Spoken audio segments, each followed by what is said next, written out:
Labas rytas. Prasidėjo antroji kelionė su dviračiu aplink Baltijos šalis.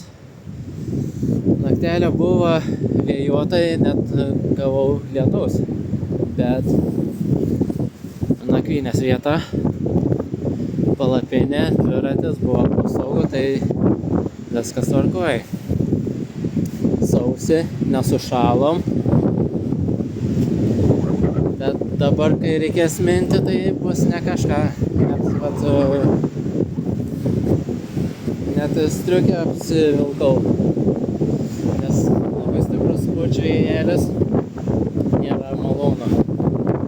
Kai pradėsim minti, gal bus šilčiau. Pažiūrėsim to eigoje.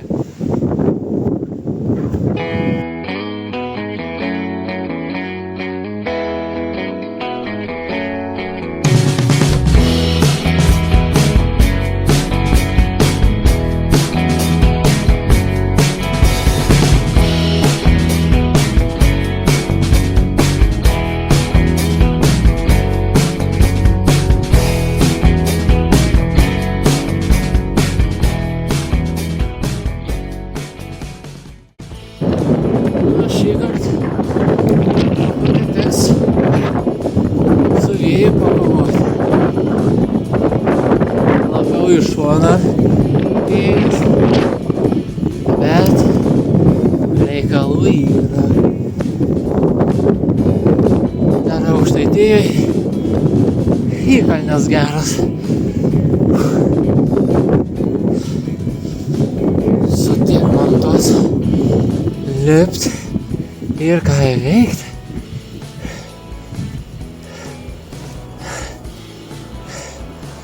Labanoro giria.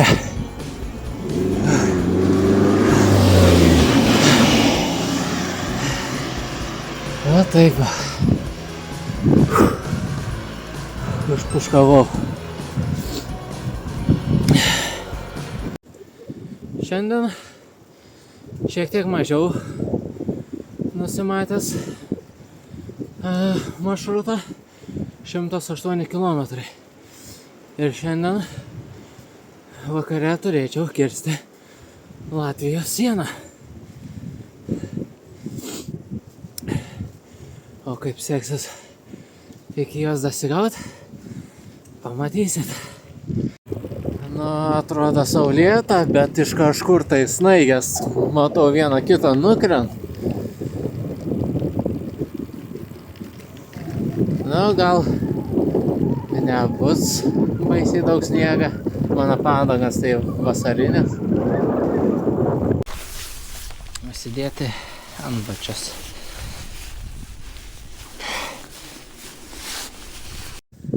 Smagu. Sniegas sninga. Aš su antbačiais.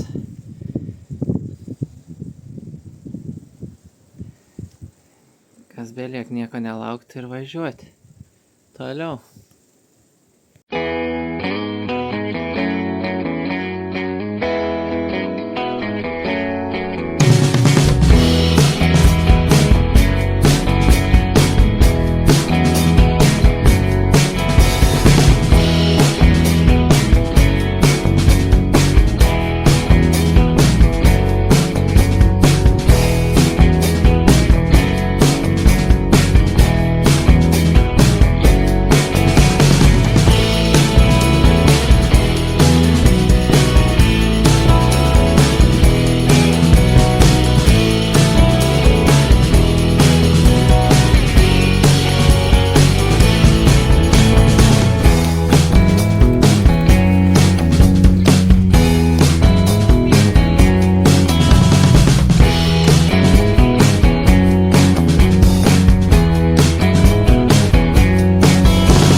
Tik tais viena bėda.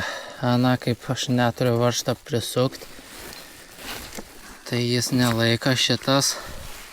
Labai sulinda atgal, ko net turėtų būti. Ir ko pasakoje man bagažinės sulenkė šitą kurmį. O čia jau yra nelabai gerai. O čia jau yra baisiai blogai.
Pasienio ruožas. Nu ką, jau nebedaug trūksta. Nebedaug liko tiksliau iki, Latvijos sienos.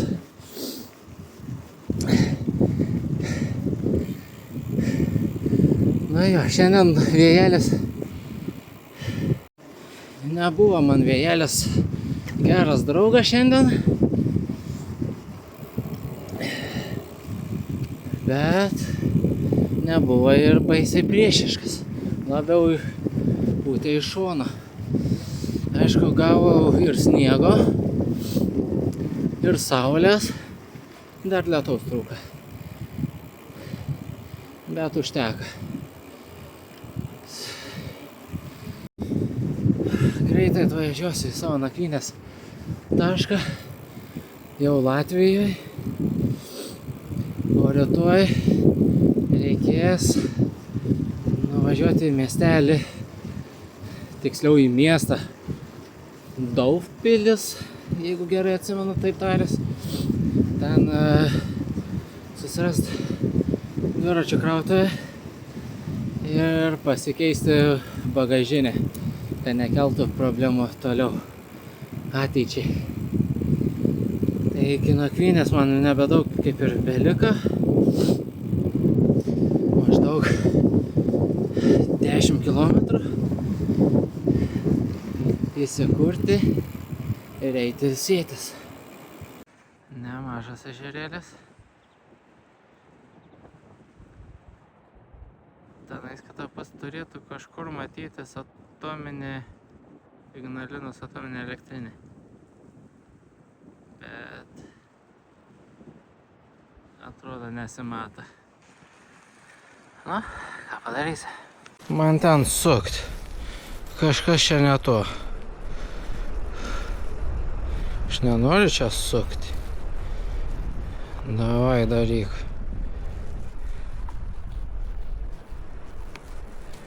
O kito kelio nėra?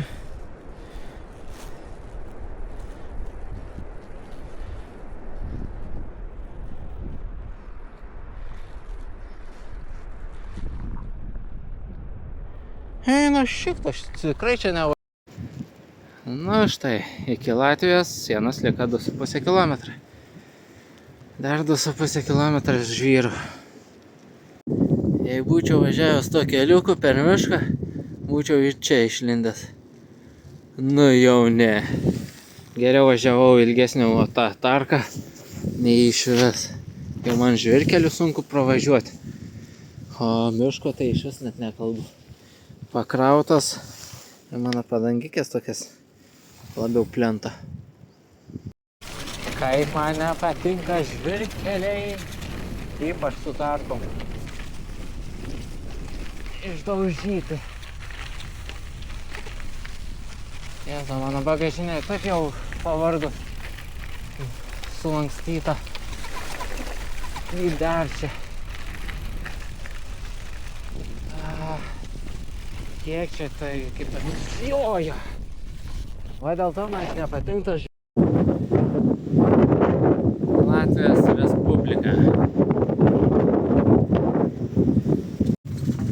O, kirtus sieną yra informaciniai ženklai kokie, ką reiškia Latvijai galioja.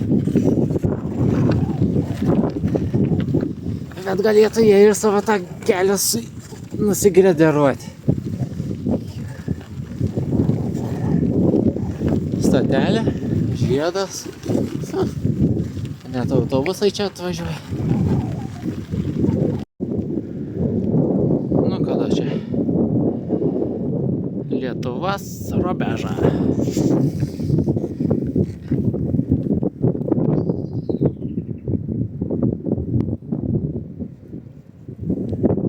O, geras.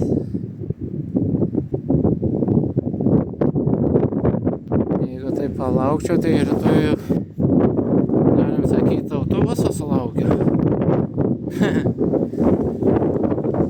Kam jam čia važiuoti? Ką žvirkelis.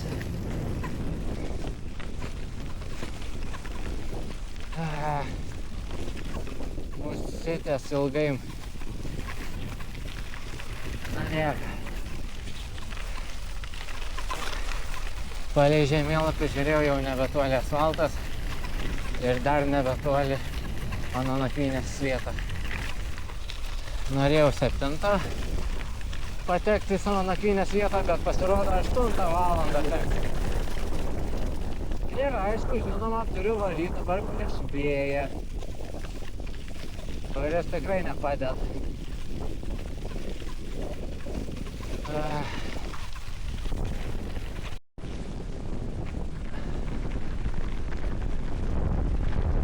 Ir atvykom.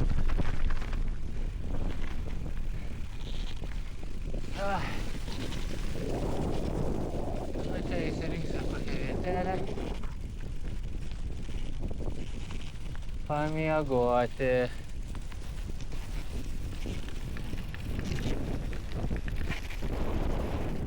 Tvarkoj.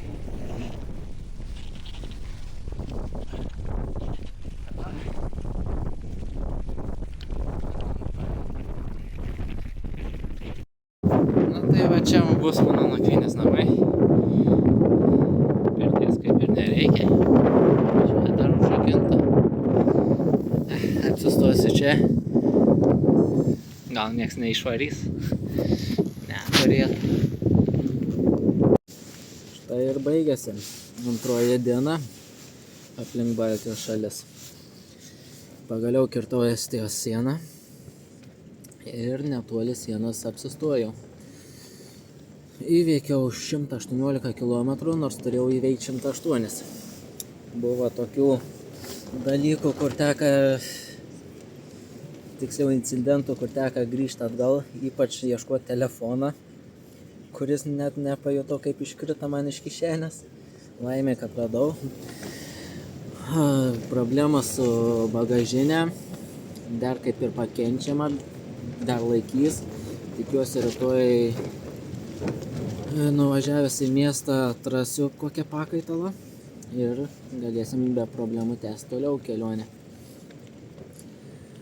Šiaip tais šiandien orelis tai ne kažką.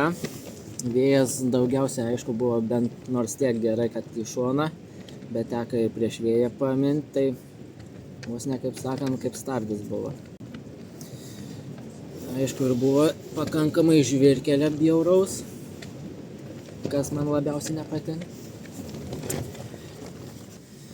Dabar ką, pailsėti ir žiūrėsim, ką paruošė rytojus.